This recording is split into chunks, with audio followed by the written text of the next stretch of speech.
Professionalism involves following laws, being ethical, having good work ethics, and having the skills to do your work. It all falls together. Ethics deals with right and wrong conduct. Work ethics is concerned with behavior in the workplace, and it's very important how you look, what you say, how you behave, how you treat other people, and how you work with other people. Your health, you need a balanced diet. Most adults need 7 hours of sleep daily to be functional. You need to use your muscles correctly. You always want to use the muscles in your upper arms and your legs, not the small muscles of your back. Exercise for muscle tone, circulation, weight loss. Have your eyes checked, wear your needed eyeglasses or contact lenses. It's very important that you see well, because what you see must be reported. And sometimes one of the very first signs of a drug reaction is a very teeny tiny little rash on the skin. It's very hard to see, but that might be the very first sign of a drug reaction that can lead to anaphylactic shock. So if you don't see that, your person can become very seriously ill very quickly. So it's very important that you see well. Smoking causes lung, heart, and circulatory disorders. Working under the influence of drugs can affect a person's safety. And never report to work under the influence of alcohol. Your hygiene, bathe daily. And I've had people say, do you really have to tell adults that? Sadly, yes. Use deodorant or antiperspirant. Brush your teeth often. Shampoo often. Keep your nails clean, short, and neatly shaped. Practice good hand washing. Menstrual hygiene is important. And one thing I always try to tell people, if you see something that's not right with someone's clothing, maybe they have a spot on their clothes, maybe they have something on their face, tell them. It might embarrass you at the moment, but it's going to embarrass them a lot more later. So if you see a girl with a spot on her pants, tell her. I was approached one day by a staff member and she said, did you meet that new therapist? And I said, yes, I did. He's a very handsome young man. And she said, did you notice his pants were unzipped? And I said, no, why didn't you tell him that? She said, I'm not going to tell him. I said, so I approached him. Excuse me, your pants are unzipped. And he said, oh my gosh, how long has it been? I said, I don't know. I know I would want to know if it were me. So just tell people those things. It really is important. Foot care helps prevent odors and infections as well. And it's very important you wear comfortable shoes, because with this job, your day is going to be 90% on your feet. Comfortable shoes. Getting a job. Employers want to hire people who are dependable, well-groomed. I can't stress enough. When you go to your job interview, when you first look at those people, when you're first in that building, look like you want the job. And when you're on the job, it's important that you're well-groomed. When you go into that patient's room with your wrinkled scrubs, your wigged out hair, and your dirty shoes, they're going to think if you can't take care of yourself, how are you going to take care of them? So it's important how you look. It's also important that you have the needed job skills and training. So most of your facilities are going to check with the registry to make sure you are state registered. Also, employers want to hire people who have values and attitudes that fit with the center. And I've had people say, well, how do they know? A lot of times, and sadly to say, they're going to look at your Facebook page. And it will affect what people think about you. And also, being dependable is very important. Okay, back to job skills and training. Employers need to know that you have the required skills. You must meet OBRA training and competency requirements. Your job application, be well-groomed, behave pleasantly when you seek or return an application. How you fill it out may mean getting or not getting a job. Don't leave anything blank. If it doesn't apply to you, draw a circle with a line through it.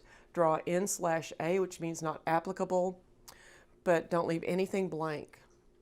Follow the center's instructions for completing and sending an online application. Preparing for the interview. Type a list of skills to give to the interviewer. You need to be neat, clean, and well-groomed. Be on time. That shows you're dependable. Be a little bit early even.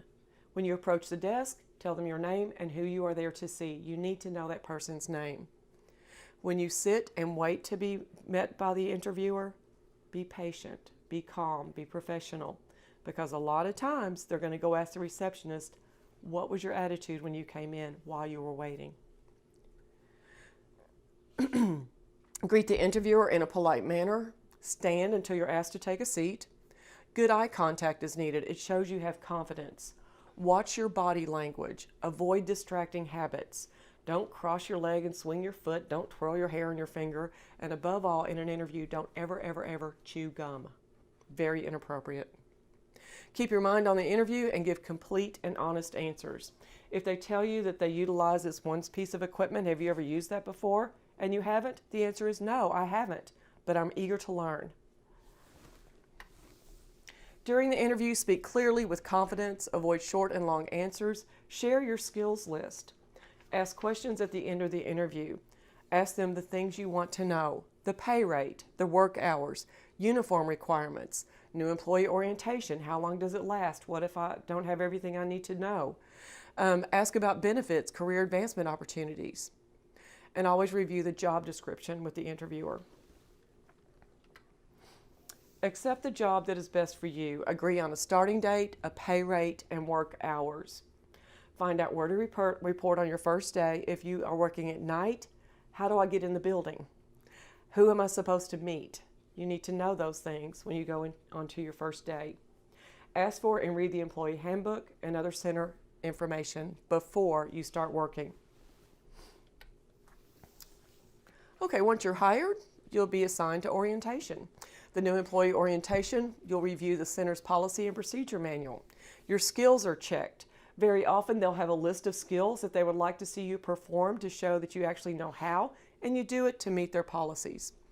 The center may have a preceptor program. They'll put you with another staff member and you'll stay with them for several days. They'll show you where supplies are stored. They'll show you the routine of the facility, how to use the time clock, where everything is. If you don't feel comfortable after the preceptor program, ask for more time. Once you say that you're ready to go on your own, you're going to be on your own.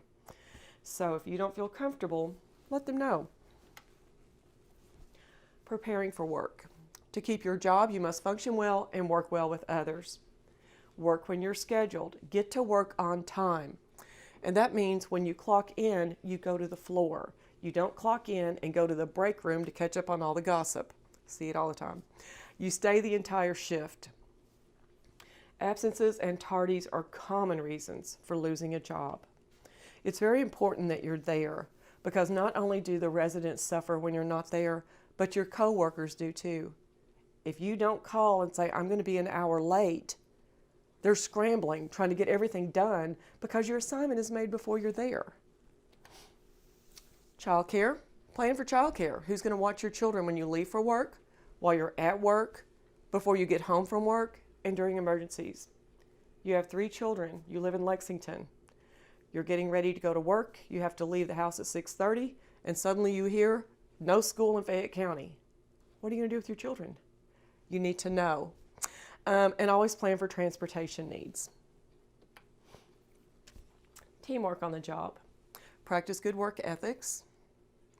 Quality of care is affected by how you work with other people and how you feel about your job. It's important that you can work well with other people. This is a hard, hard job.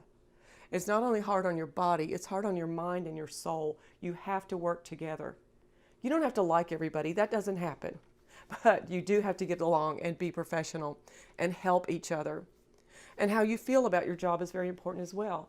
You must be loyal to your facility.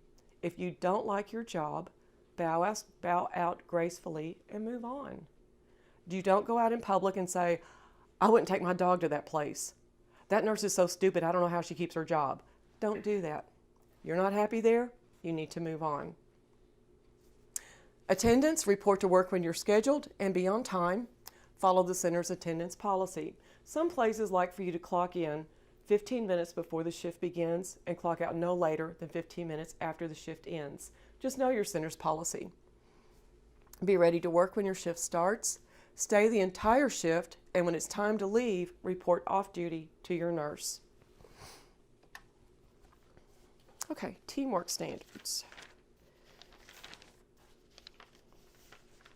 Have a positive attitude.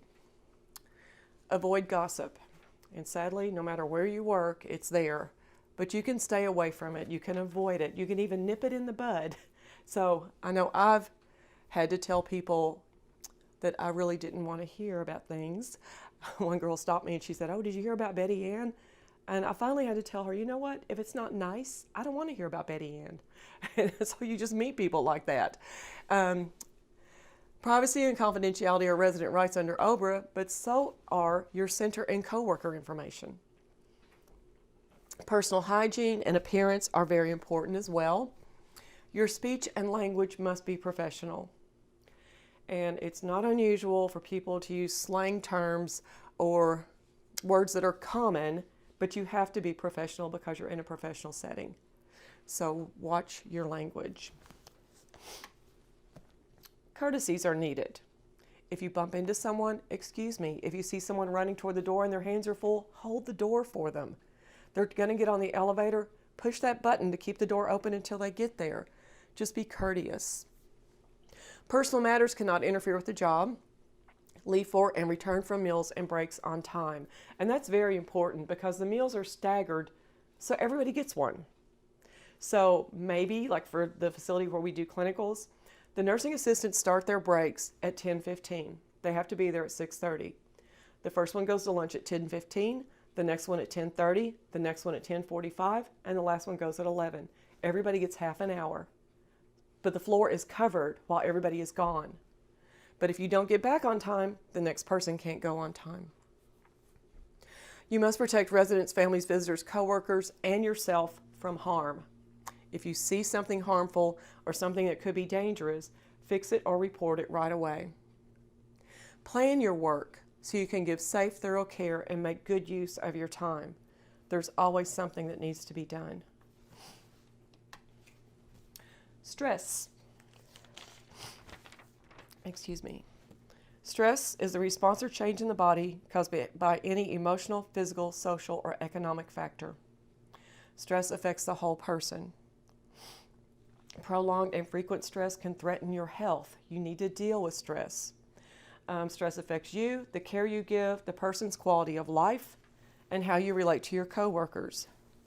No matter the cause, it can affect you physically, mentally, socially, and spiritually.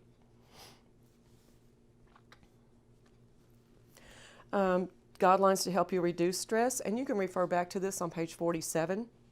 Exercise, get enough rest and sleep, eat healthy. Plan personal and quiet time for yourself. Use common sense about what you can do. Don't overextend yourself, and sometimes that's hard when you have so many things to do. Do one thing at a time. Do not judge yourself too harshly. And talk to the nurse or your supervisor if your work is causing stress.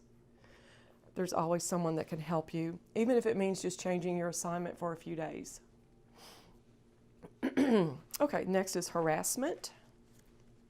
To trouble, torment, offend, or worry a person by one's behavior or comments. It could be sexual, it can involve age, race, ethnic background, religion, disability, and again, it is not legal in the workplace. Sexual harassment involves unwanted sexual behaviors by another, and victims can be men or women. If you feel you're being harassed, report it to your supervisor and the human resources officer. Resigning from a job or losing a job, whatever the reason, you need to tell your employer. You need to give notice. You might get to the point where you just can't stand this job anymore and I've just got to get out of here. I'm just never going to go back again. When you leave without notice, that means your patients are not going to be cared for because they're going to be short-staffed. At least if you give notice, that gives time for your position to be filled. An exit interview is common. Losing a job, you must perform your job well and protect all your residents from harm. So it's very important that you do your job and do it well. Drug testing. Excuse me. Drug and alcohol use affects resident and staff safety, quality of care suffers, and any place you go in Lexington and the surrounding counties, you will be drug tested to receive a health occupation position. It's mandatory. Some centers have drug testing policies. Review your center's policy because some of them even do random testing. I might just call you and say, come to the front office, we want to do a drug test. And so you have to be prepared for that. but it is standard policy. Quality of life. Your job as a nursing assistant is very important. Your work ethics have an impact on quality of life, not only yours, but your resident as well.